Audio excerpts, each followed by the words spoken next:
राजस्थान की चिलचिलाती धूप में एक काले रंग की महंगी गाड़ी एक बहुत ही पुरानी और वीरान हवेली के सामने आकर रुकती है। गाड़ी का दरवाजा खुलता है और रुद्र प्रताप सिंह बाहर आता है। उसके चेहरे पर एक ऐसा गुरूर है जैसे पूरी दुनिया उसकी मुट्ठी में हो। उसके पीछे उसका मैनेजर शर्मा डरी हुई हालत में फाइल पकड़े बाहर आता है। ये कचरा हवेली गिराने में कितना वक्त लगेगा शर्मा? मुझे अगले महीने तक यहाँ मेरे लग्जरी रिजॉर्ट की नींव चाहिए, किसी भी कीमत पर। सर, परेशानी पैसों की नहीं है। गांव वाले इस हवेली के आसपास आने से डरते हैं। उनका कहना है कि ये जगह श्रापित है।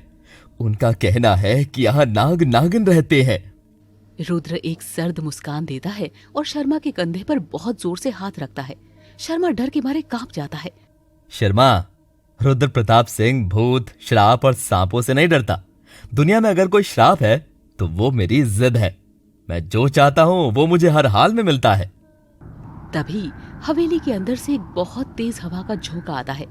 रुद्र का ध्यान हवेली के टूटे हुए झरोखे की तरफ जाता है, जहाँ उसे एक लड़की की परछाई दिखती है। चलो अंदर, मुझे खुद देखना है कि इस खंडर में ऐसा क्या है जो लोगों की जान निकाल देता है। रुद्र हवेली का भारी लकड़ी का दरवाजा पैर से धक्का मारकर खोलता है। अंदर बहुत अंधेरा और रहस्यमयी माहौल था। धूल, मिट्टी और मकड़ियों के जालों से वो पूरा हवेली भरा हुआ था। जैसे ही वो लोग आंगन में पहुंचते हैं, दरवाजा जोर से बंद हो जाता है और चारों तरफ से कुछ तांत्रिक और सपेरे हथियार लेकर उन्हें घेर लेते हैं। तुमने यहाँ आकर अपनी मौत को बुलावा दिया है शहरी बाबू। ये जगह इंसानों के लिए नहीं है। मौत? तुम्हें पता भी है कि तुम किससे बातें कर रहे हो? मैं तुम्हें यहीं इस मिट्टी में जिंदा दफना दूंगा। गार्ड्स, खत्म करो इन्हें। गार्ड्स आगे बढ़ते हैं, पर तांत्रिकों की अजीब ताकत के सामने वे एक झटके में हवा में उछलकर दूर गिरते हैं और बेहोश हो जाते हैं। तांत्रिक लीडर अपना त्रिशूल लेकर रुद्र की तरफ बढ़ता है। अचानक ऊपर से एक लंबा दुपट्टा नीचे गिरता है। एक बेहद खूबसूरत लड़की हवा में छलांग लगाते हुए सीधे रुद्र और उस तांत्रिक के बीच आकर खड़ी हो जाती है। वो विशाखा थी। इस जगह पर खून बहाने की इजाजत किसी को नहीं है। चले जाओ यहाँ से। नागिन, तो खुद बाहर आ गई। आज तेरा खेल खत्म।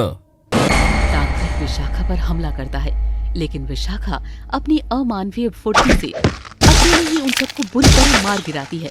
वो नंगे हाथों से त्रिशूल पकड़ लेती है और उसकी आंखें एक पल के लिए सुनहरे रंग में चमकती है, पर रुद्र विशाखा को नहीं देख पा रहा था। तभी बाकी सपेरे डरकर भाग जाते हैं। विशाखा मुड़ती है और उसकी नजरें रुद्र से टकराती हैं। रुद्र उसे लगातार घूर रहा था। वो उसकी ताकत और खूबसूरती पर पूरी तरह से ऑब्सेस्ड हो चुका है। शानदार। तुम कौन हो? विशाखा रुद्र को देखकर चौंक जाती है। उसे रुद्र के खून में 100 साल पुरानी अपनी नागमणि की कशिश महसूस होती है। मेरा नाम विशाखा है और ये मेरी जगह है। आप यहां से चले जाइए। रुद्र विशाखा के और करीब जाता है। उसकी आंखों में सीधा देखते हुए कहता है, रुद्र प्रताप सिंह कभी खाली हाथ नहीं लौटता। यह हवेली मेरी है और आज से तुम मेरी बॉडीगार्ड हो। मैं किसी की नौकर नहीं हूं। रास्ता वहां है, निकलिए यहां से। रुद्र अचानक अपना हाथ आगे बढ़ाता है और विशाखा की कमर से उसे पकड़कर अपनी तरफ खींच लेता है। दोनों के बीच की दूरियां बिल्कुल खत्म हो जाती हैं। मैं रिक्वेस्ट नहीं करता विशाखा, डील करता हूं। तुमने मेरी जान बचाई है और जो मेरी जान बचाता है उसे मैं अपने से दूर नहीं जाने देता। विशाखा खुद को रुद्र की पकड़ से छुड़ाती है। उसके दिमाग में सदियों पुराना बदला चल रहा था। वो जानती है कि पूर्णिमा की रात को नागमणि हासिल करने के लिए उसे रुद्र के करीब रहना ही होगा। ठीक है, मैं आपकी बॉडीगार्ड बनूंगी, पर मेरी शर्तें होंगी। मैं आपके घर में रहूंगी, किसी और के ऑर्डर नहीं मानूंगी और आप मेरी जिंदगी में कोई दखल नहीं देंगे। डील। पर याद रखना, एक बार जो मेरे पास आ जाता है वो वापस नहीं जाता। विशाखा उसे एक ठंडी नजर से देखती है।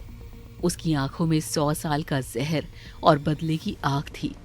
वो सिर्फ रुद्र से बदला लेना चाहती थी। विशाखा की आंखों में गुस्सा आ गया। तू भूल गया है पिछला जन्म रुद्र, पर मैं नहीं भूली। तेरी रग रग में मेरी नागमणि दौड़ रही है। सदियों पहले तूने मुझे धोखा दिया था, अब मेरी बारी है। रुद्र अपने मैनेजर को आदेश देता है और विशाखा को अपने साथ अपनी गाड़ी में बिठाकर मुंबई के लिए निकल जाता है। एक खौफनाक बदले की कहानी की शुरुआत हो चुकी है। मुंबई का आसमान काले बादलों से ढका है। तेज बारिश हो रही है। रुद्र की करोड़ों की गाड़ियों का काफिला उसकी आलीशान प्रताप मेंशन के पोर्च में आकर रुकता है। ये घर किसी महल से कम नहीं है, जहां दुनिया की हर सुख सुविधा मौजूद है। तभी कार का दरवाजा खुलता है और रुद्र बाहर निकलता है। उसके ठीक पीछे विशाखा भी निकलती है, जिसकी नजरें इस चकाचौंध से बिल्कुल बेपरवाह थी। Welcome to my world Vishakha, आज से ये तुम्हारी भी दुनिया है। विशाखा मेंशन को एक ठंडी नजर से देखती है। उसके अंदर कोई हैरानी या खुशी नहीं थी। उसे बस रुद्र की रगों में बहते उस खून की परवाह है, जिसमें उसकी 100 साल पुरानी नागमणि कैद है। दुनिया नहीं, मेरी ड्यूटी कहिए इसे। मुझे मेरा कमरा दिखा दीजिए, मुझे आराम करना है। रुद्र को उसका ये रूखापन चुभता है। उसे आदत थी कि लड़कियां उस पर जान छिड़कती है, पर विशाखा की आंखों में उसके लिए कोई आकर्षण नहीं, बल्कि एक अजीब सी नफरत दिखाई दे रही थी। और यही नफरत रुद्र को उसके और करीब खींच रही थी। तुम्हें क्या लगता है, तुम मेरी बॉडीगार्ड हो तो बाहर गार्ड रूम में रहोगी? नहीं विशाखा, तुम मेरे बहुत करीब रहोगी। रुद्र अपने मैनेजर को आवाज लगाता है। शर्मा, विशाखा का सामान मेरे बेडरूम के ठीक सामने वाले मास्टर सूट में रखवाओ।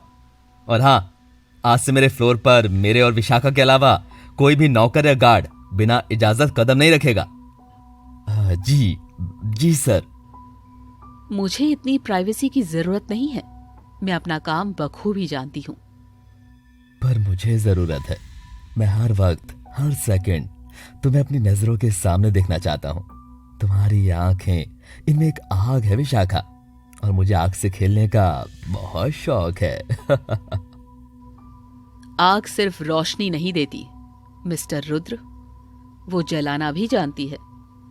कहीं इस शौक में आपकी हस्ती ही राख ना हो जाए। बिना पलक झपकाए बेखौफ अंदाज में विशाखा बोलती है। विशाखा वहां से पलटकर सीढ़ियों की तरफ बढ़ जाती है। रुद्र वहीं खड़ा उसे जाते हुए देखता है। उसके होठों पर एक अजीब सी जुनूनी मुस्कान थी। रात के 2 बज चुके थे। बाहर तेज तूफान आ चुका था। बिजली कड़क रही थी। विशाखा अपने कमरे में जमीन पर बैठी हुई थी। उसने अपनी आंखें बंद कर रखी थी। वो ध्यान में थी और अपने शरीर के अंदर उस जहर और ताकत को महसूस कर रही थी जो उसे एक इच्छाधारी नागिन बनाती है। वो अपने आप से बात करते हुए कहती है, बस कुछ रातें और पूर्णिमा आने वाली है। ये इंसान जो खुद को इस दुनिया का खुदा समझता है, नहीं जानता कि 100 साल पहले इसी ने प्यार का नाटक करके मुझे लूटा था। इस बार मैं कोई गलती नहीं करूंगी। उसी वक्त रुद्र के बेडरूम में हालत बिल्कुल अलग था। रुद्र अपने किंग साइज बेड पर सो रहा था, लेकिन उसका शरीर पसीने से भीगा हुआ था। वो बेचैन होकर करवटें बदल रहा था। सपनों की दुनिया में रुद्र देखता है कि एक बहुत पुरानी हवेली जल रही है। चारों तरफ आग की लपटें हैं। उस आग के बीच एक औरत खड़ी चीख रही है, पर उस औरत का आधा शरीर एक विशाल सांप का है। रुद्र खुद को उसी सपने में देखता है, पर वो रुद्र आज का नहीं बल्कि 100 साल पहले का है। उसके हाथ में एक चमकता हुआ हरा पत्थर है और वो उस जलती हुई नागिन को देखकर क्रूरता से हंस रहा है। नहीं, मैंने तुम्हें नहीं जलाया, मुझे वो चाहिए था, तुम जल रही हो। अचानक एक तेज बिजली कड़कती है और रुद्र चीखते हुए बिस्तर से उठ बैठता है। उसकी सांसें फूल रही थी। वो अपना चेहरा हाथों में छुपा लेता है। ये कैसा सपना था? वो औरत, वो नागिन कौन थी? और मैं उस पर हंस क्यों रहा था? उसे बहुत तेज प्यास लगती है। वो पानी पीने के लिए अपने कमरे से बाहर निकलता है। तभी उसे महसूस होता है कि पूरे मेंशन की लाइट जा चुकी है। हर तरफ घुप अंधेरा है। अचानक नीचे हॉल से किसी के भारी कदमों की और शीशा टूटने की आवाज आती है। रुद्र चौकन्ना हो जाता है। लाइट कैसे गई? बैकअप जनरेटर क्यों नहीं हुआ? रुद्र दबे पांव सीढ़ियों के नीचे हॉल की तरफ बढ़ता है। बाहर चमकती बिजली की रोशनी में वो देखता है कि हॉल में 15 से 20 हथियारबंद लोग खड़े हैं। ये वही सपेरे और तांत्रिक है जो राजस्थान की हवेली से नागमणि हासिल करने में नाकाम रहे थे और अब यहां तक आ पहुंचे हैं। गुंडों का सरदार फुसफुसाते हुए कहता है, वो इस घर में ही है। रुद्र प्रताप सिंह को मारो और उसका खून निकालो। उसी खून में नागमणि की ताकत घुली हुई है। जैसे ही उसके बदन से सारा खून निकलेगा वैसे ही नागमणि खुद ब खुद बाहर आ जाएगी। आज रात वो बचना नहीं चाहिए। रुद्र उनसे दूर था, इसीलिए उनकी बातें उसे साफ सुनाई दे रही थी। रुद्र के पास कोई हथियार भी नहीं था। वो एक शोपीस उठाकर उन पर हमला करने वाला होता है कि अचानक अंधेरे को चीरती हुई एक तेज सांप की फुफकार गूंजती है। गुंडे डरकर पीछे हटते हैं। ये आवाज कैसी है? अगले ही पल ऊपर की मंजिल से कोई बिजली की रफ्तार से नीचे कूदता है। वो विशाखा थी। अंधेरे में विशाखा की हरकतें किसी इंसान जैसी नहीं लग रही थी। वो हवा में उड़ते हुए एक गुंडे की गर्दन पकड़ती है और उसे उठाकर 15 फीट दूर दीवार पर दे मारती है। दूसरे को वो अपनी एक लात से जमीन में धंसा देती है। रुद्र सीढ़ियों के पीछे से सब देख रहा था। वो हैरान था। विशाखा, इसकी ताकत, ये मुमकिन कैसे है? गुंडों का सरदार समझ जाता है कि विशाखा कौन है। आग लगा दो। इस नागिन को आग से ही मारा जा सकता है इसे। क्या तांत्रिक विशाखा को मार पाएगा? क्या होगा जब रुद्र को विशाखा की सच्चाई पता चलेगी?